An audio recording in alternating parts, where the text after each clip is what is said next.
Hello, everyone. Welcome back to English Conversation Podcast, the show that helps you improve your English in a natural and enjoyable way. I'm Sarah. And I'm Mike. Hi, Sarah. Hi, everyone listening. Hey, Mike. How's your day going? It's been really productive, actually.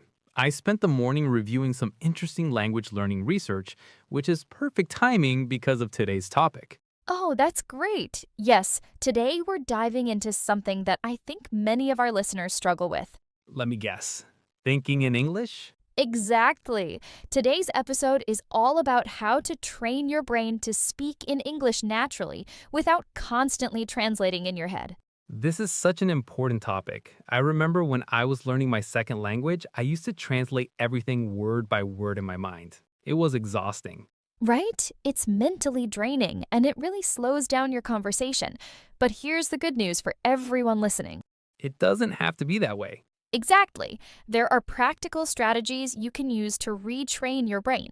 Before we jump in, though, we should mention something to our listeners. Yes, if you're enjoying this podcast and finding it helpful, please take a moment to like this episode and subscribe to our channel. Subscribing really helps us reach more English learners like you, and it means we can create more content to support your learning journey. Also, if you know someone who's learning English, share this episode with them. Learning is always better when you can discuss it with friends. Absolutely. Okay, Sarah, I'm ready. Let's talk about training our brains. Perfect. So, Mike, let me ask you this. When you were translating everything in your head, what was the biggest problem you noticed? The biggest problem. I'd say it was the delay. Someone would ask me a question, and there would be this awkward pause while I was processing. Right, because your brain was doing double work. Exactly. First, I had to understand the English, then translate it to my native language, then think of my response in my native language, and then translate it back to English. That's 4 steps when it should just be 2. Understand and respond. It's no wonder conversations felt so challenging. And you know what's interesting? Many intermediate learners, even at B1 level, still do this sometimes without realizing it. Really? Even when they already know a lot of English? Yes, because it's a habit. Their brain has been trained to use that translation pathway, so it automatically goes there, especially when they're nervous or tired. So we need to create a new pathway in the brain. Exactly. We need to build what neuroscientists call neural pathways directly in English. Neural pathways. That sounds very scientific. It does, but the concept is actually simple. Think of it like this. Imagine your brain is a forest, and you need to get from point A to point B. Okay, I'm imagining it. At first, there's no clear path, so you have to push through the bushes and branches. It's slow and difficult. That's like when you're first learning English and everything feels hard. Right, but if you walk the same route every day, eventually you create a clear path through the forest. The grass gets worn down, the path becomes obvious, and soon you can walk it easily without thinking. Exactly. That's what happens in your brain with language. The more you think directly in English, the stronger that pathway becomes. Until eventually it becomes automatic. Precisely. So today, we're going to give you practical strategies to build those English pathways in your brain. I'm excited about this. Where should we start? Let's start with what I call mental substitution. Mental substitution? Tell me more. Well, most people at B1 level already know a lot of English words and structures. The problem isn't knowledge, it's activation. Activation. Yes, the words are stored in your brain, but they're not active. They're like books on a shelf that you never take down and read.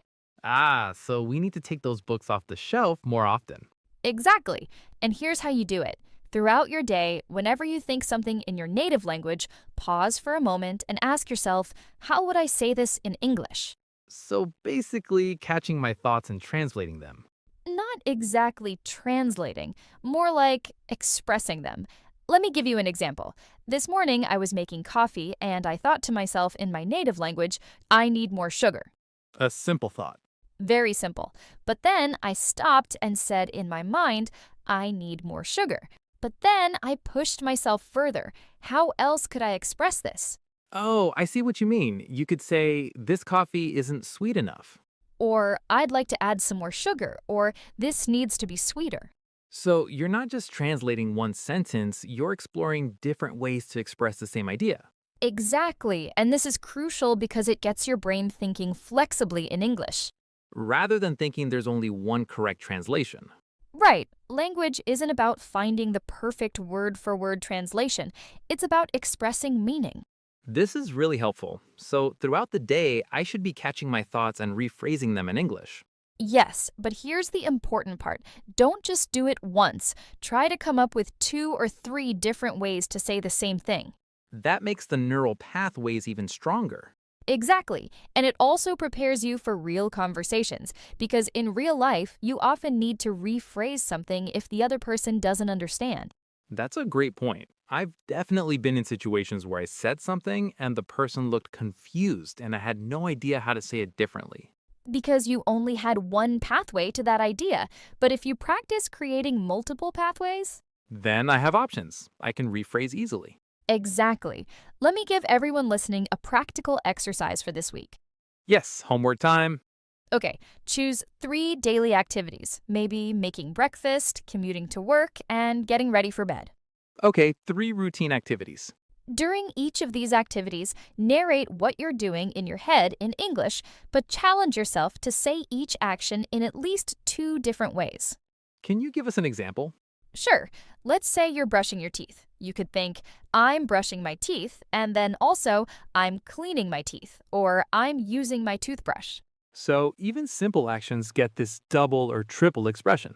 Yes, and after a week of this, you'll notice that English starts to flow more naturally because your brain has more routes to access the language. I love this. Okay, so that's our first major strategy, mental substitution with multiple expressions. Right. Now let's talk about something that I think is often overlooked, the power of inner monologue. Inner monologue. You mean like talking to yourself? Exactly. And I know some people feel weird about this, but it's actually one of the most powerful tools for language learning. I have to admit, I do this sometimes. When I'm walking alone, sometimes I have entire conversations in my head. And do you do it in English or your native language? Usually my native language, but I guess I should be doing it in English. Well, here's the thing. You don't have to do it all in English right away.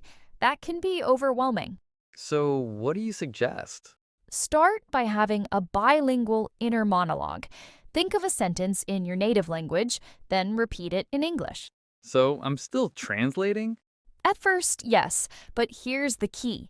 You're doing it in a low-pressure environment. There's no one waiting for your answer, no one judging your grammar. So, it's a safe space to practice. Exactly. And over time, you'll notice something interesting happening. What's that? The English will start coming first sometimes. You'll think of something directly in English without needing to translate it first. Really? That just happens naturally? It does, but only if you practice. The brain is very efficient. It learns to take shortcuts. So, if I keep using this English pathway, my brain will eventually realize, hey, this is faster than translating. Precisely.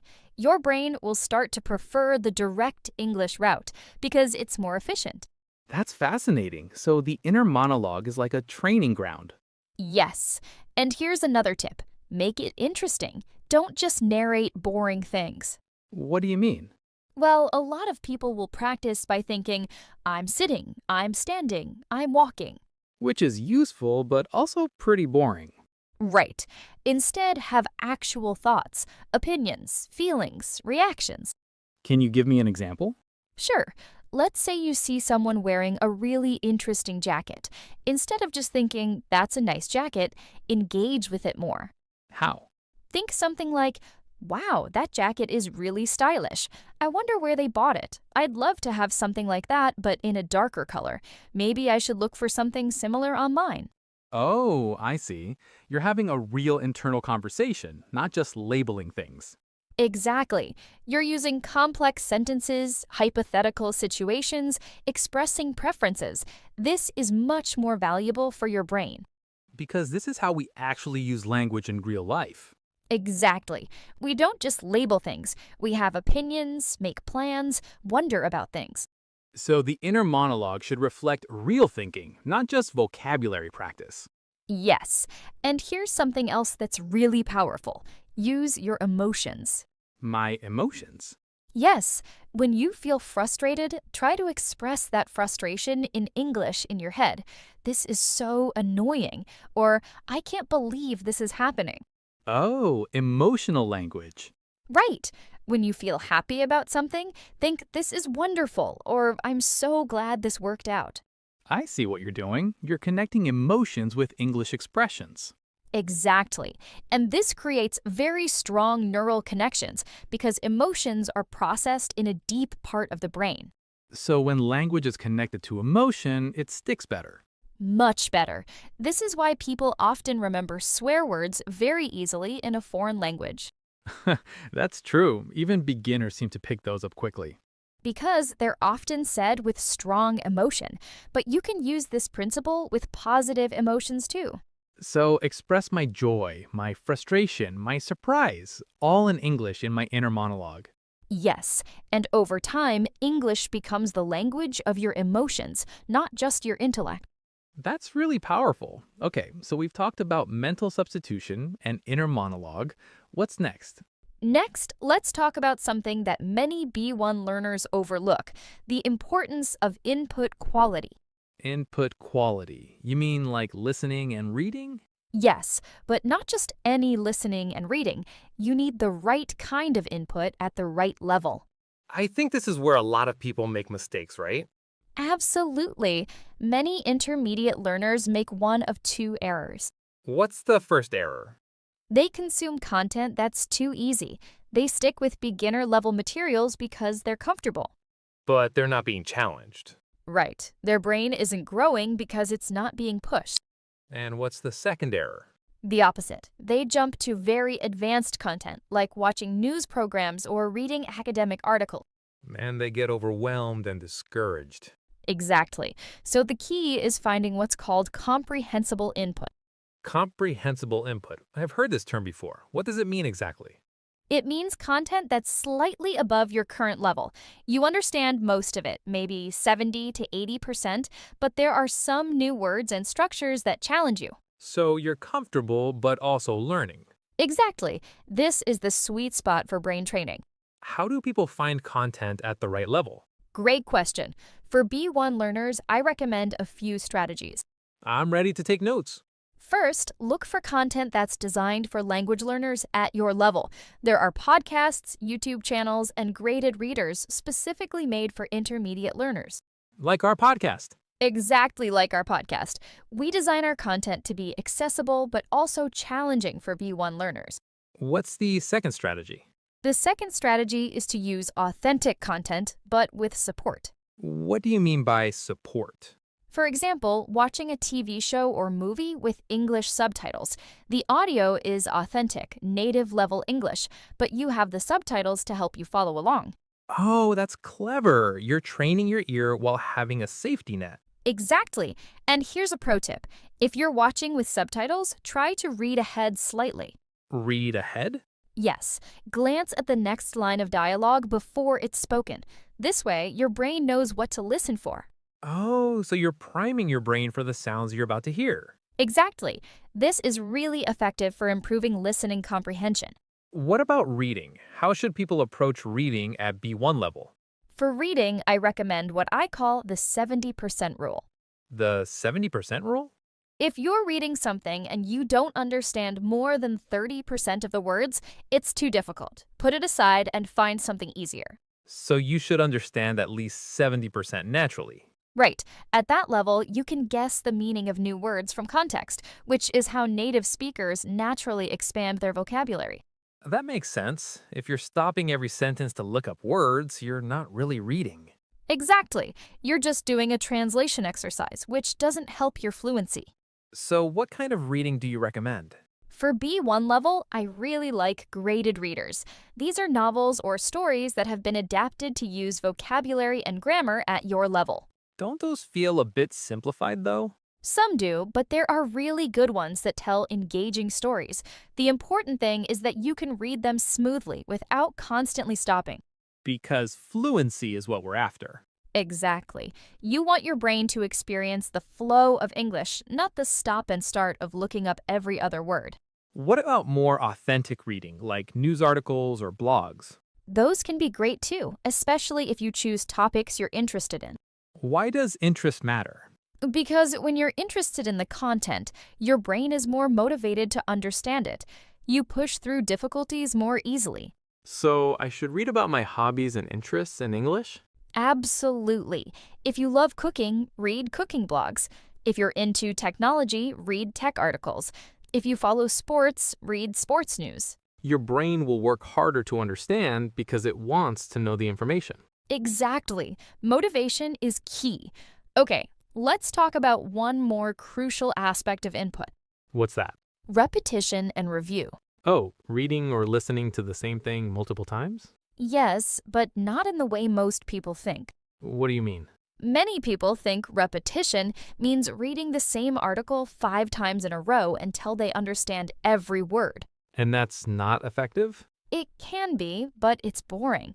Instead, I recommend what I call spaced re-exposure. Spaced re-exposure? Yes, listen to a podcast episode today, then listen to it again 3 days later, then maybe once more a week after that. Why space it out like that? Because each time you return to it, your brain is in a slightly different state. You've learned more, you've practiced more, so you understand it at a deeper level.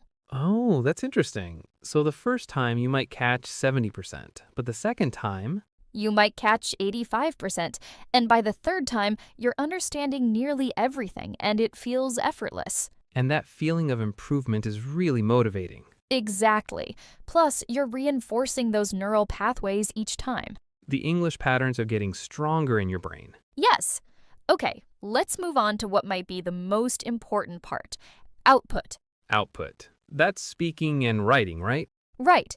This is where you actively use the English that's being built in your brain. I think this is what scares people the most. You're absolutely right. Many learners spend years consuming English, reading, listening, studying, but they're terrified to actually speak. Why is that? Fear of making mistakes, mostly. Fear of sounding stupid. Fear of not being understood. Those are legitimate fears. They are, but here's the truth. You cannot train your brain to speak without actually speaking. It's like learning to swim. You can't learn by just watching videos of people swimming. Exactly.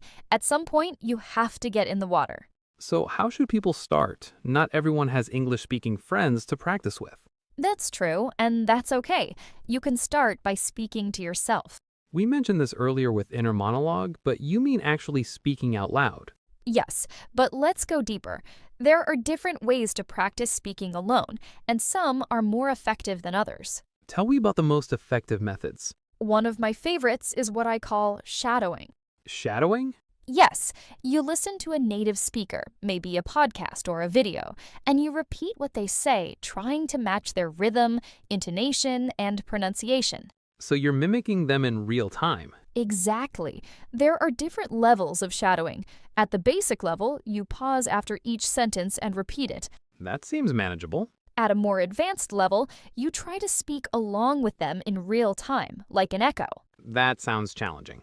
It is, but it's incredibly effective because you're training your mouth muscles, your rhythm, and your fluency all at once. And you're using authentic native speech as your model. Exactly. Your brain starts to internalize the natural rhythm and flow of English. What other solo practice techniques do you recommend? Another powerful one is recording yourself.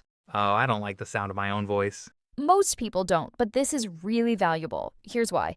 When you speak without recording, you don't really know what you sound like. True, I might think I'm being clear, but I'm not sure. Right, but when you record yourself and play it back, you can hear your mistakes. You become your own teacher. Exactly. You might notice that you're speaking too fast, or that you're dropping the endings of words, or that your intonation sounds flat.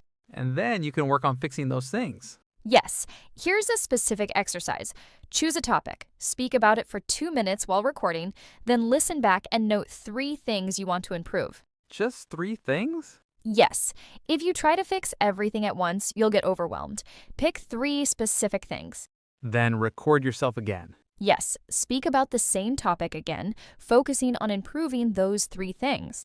And you can compare the two recordings. Exactly. You'll be amazed at how much you can improve in just one session. That's encouraging. What about practicing with other people? That's the ultimate goal, of course, but I know not everyone has easy access to conversation partners. Right. What if you live in a place where English isn't commonly spoken? These days, there are lots of online options, language exchange apps, online tutoring platforms, conversation clubs. And what should people focus on during these conversations? Here's something important that many people get wrong. They think the goal is to speak perfectly. And that's not the goal? No, the goal is to communicate effectively. Mistakes are actually good. How can mistakes be good? Because mistakes show you where your knowledge gaps are. Each mistake is an opportunity to learn something. So we shouldn't be afraid of making mistakes. Not at all. In fact, I'd argue that if you're not making mistakes, you're not pushing yourself enough.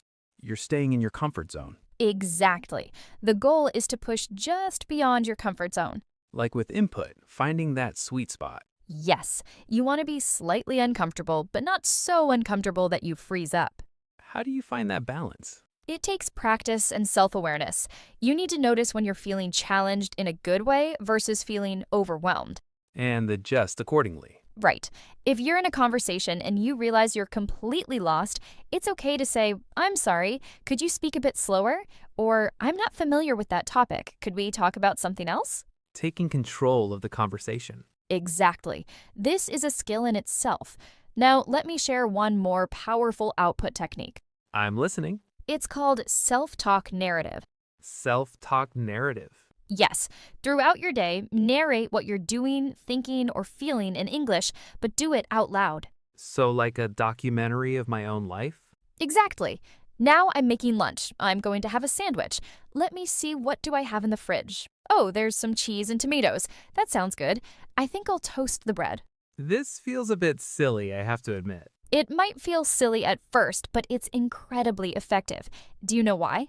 Why? Because you're practicing real-time English production. You're not thinking about what to say, you're just saying what you're experiencing. So it's very spontaneous. Yes, and that's exactly what you need to do in real conversations. You need to be able to speak spontaneously without overthinking. So this builds that spontaneous speaking muscle. Exactly. And here's a tip. Do this when you're alone at home, in the shower, while cooking, while cleaning. Times when I'm doing something automatic with my hands. Yes, because then your brain is free to focus on the language. This is really practical advice, Sarah. I feel like we've covered so much ground. We have. Let's take a moment to review the main strategies we've discussed. We talked about mental substitution. Right, catching our thoughts and expressing them in multiple ways in English. We discussed inner monologue and the importance of connecting language with emotions. Then we talked about input quality, finding content at the right level, the 70% rule, and spaced repetition. And finally, we covered output techniques, shadowing, recording yourself, and self-talk narrative. But you know what I'm wondering, Sarah? What's that? How long does it take? When will someone see results from all this? That's the question everyone wants answered, isn't it? It is. People want to know, if I do this every day, when will I be fluent? Here's the honest answer. It depends. On what? On several factors. How much time you practice each day, your current level, your native language, your learning environment. So there's no magic number. No magic number, but I can give you some general expectations. Please do. I think people need realistic expectations. If you're practicing these techniques for 15 to 30 minutes every day consistently, you'll start to notice small changes within 2 to 3 weeks. What kind of changes? You might notice that some English words or phrases start popping into your head more naturally. You might find yourself thinking briefly in English without trying. Small wins. Yes, small wins. After about 2 months, these moments become more frequent. You might have entire thoughts in English without translating. And after 6 months? After 6 months of consistent practice, most people report that English starts to feel more natural. They're not constantly aware that they're speaking a foreign language. It becomes more automatic. Exactly. But here's the important thing to remember. Everyone's journey is different. Some people might progress faster, some slower. Right, and that's okay. The key is consistency, not speed. Better to practice a little bit every day than to cram once a week. Exactly. Your brain needs regular exposure and practice to build those neural pathways. It's like going to the gym. You can't work out once a week and expect to get strong. Perfect analogy. Language learning is a marathon, not a sprint. Speaking of challenges, what about mental blocks? Those moments when you just freeze up and can't think of anything to say. Oh, this is so common, especially for intermediate learners. Why does it happen? Usually, it's anxiety. Your brain goes into stress mode, and when you're stressed, it's harder to access your language knowledge. So what can people do when this happens? First, recognize that it's normal and temporary. Everyone experiences this, even advanced speakers. Okay, so don't panic. Right. Second, have some filler phrases ready. Filler phrases? Yes, phrases like, let me think about that for a moment, or that's an interesting question, or, how should I put this? Oh, so you're buying yourself time to think. Exactly, and you're doing it in English, which keeps the conversation flowing. Native speakers do this all the time, don't they? All the time. It's completely natural. These phrases are like bridges that help you get from the question to your answer. What else can help with mental blocks? Another technique is to simplify what you're trying to say. Simplify? Yes, often we freeze because we're trying to express something complex and we can't find the right words. So instead of giving up, You break it down into simpler ideas that you can express. can you give me an example? Sure. Let's say you want to say, I'm considering whether to pursue a master's degree in engineering or to start working immediately after graduation. That's a complex thought. Very complex. If you can't express that exactly, you could simplify it to, I'm thinking about my future. Should I study more or should I get a job? I'm not sure yet. Oh, that's much simpler, but still communicates the main idea. Exactly. You've communicated the essential meaning, and that's what matters. And once you've said the simple version, you might find it easier to add more details. Yes, often just getting started helps your brain relax and access more language. It's like priming the pump. Exactly. Okay, we're getting close to the end of our time today, but I want to leave our listeners with one final important point. What's that? The importance of patience and self-compassion. This is so important. It really is. Many language learners are incredibly hard on themselves. They beat themselves up over every mistake. Yes, they compare themselves to native speakers or to other learners who seem to be progressing faster. And that's discouraging. It's very discouraging. So here's what I want everyone listening to remember. Learning a language is one of the most complex things your brain will ever do. It involves memory, pattern recognition, muscle coordination, cultural understanding. Exactly. It's enormous. So be kind to yourself. Celebrate the small victories. Yes. Did you understand a movie scene today that you wouldn't have understood last month? That's progress. Did you have a conversation in English even if you made mistakes? That's progress. Exactly. Every time you try, you're training your brain. Every mistake is a learning opportunity. I think people need to hear this. Language learning can be frustrating, and it's easy to feel like you're not improving. Especially during what we call plateaus. Plateaus. Yes, those periods where you feel like you're not making progress. You're practicing, but your English doesn't seem to be getting better. I've experienced this. It's so frustrating. It is, but here's the thing. Your brain is still working during these plateaus. You're consolidating knowledge, making connections. So you are improving even if you can't see it. Exactly. And then suddenly you'll have a breakthrough moment where everything clicks. And you realize you've actually improved a lot. Yes, so during those plateau periods, don't give up. Keep practicing. Trust the process. Trust the process. Your brain is amazing and it's working even when you don't feel like you're making progress. This has been such a valuable conversation, Sarah. Let's recap the main points one more time for everyone listening. Great idea. So we discussed mental substitution, expressing thoughts in multiple ways. Inner monologue, connecting language with emotions. Input quality, finding content at the right level, the 70% rule. Output techniques, shadowing, recording yourself, self-talk narrative. Dealing with mental blocks using filler phrases and simplifying your message. And finally, patience and self-compassion. Yes, remember everyone, training your brain to speak English is a journey. Enjoy the process.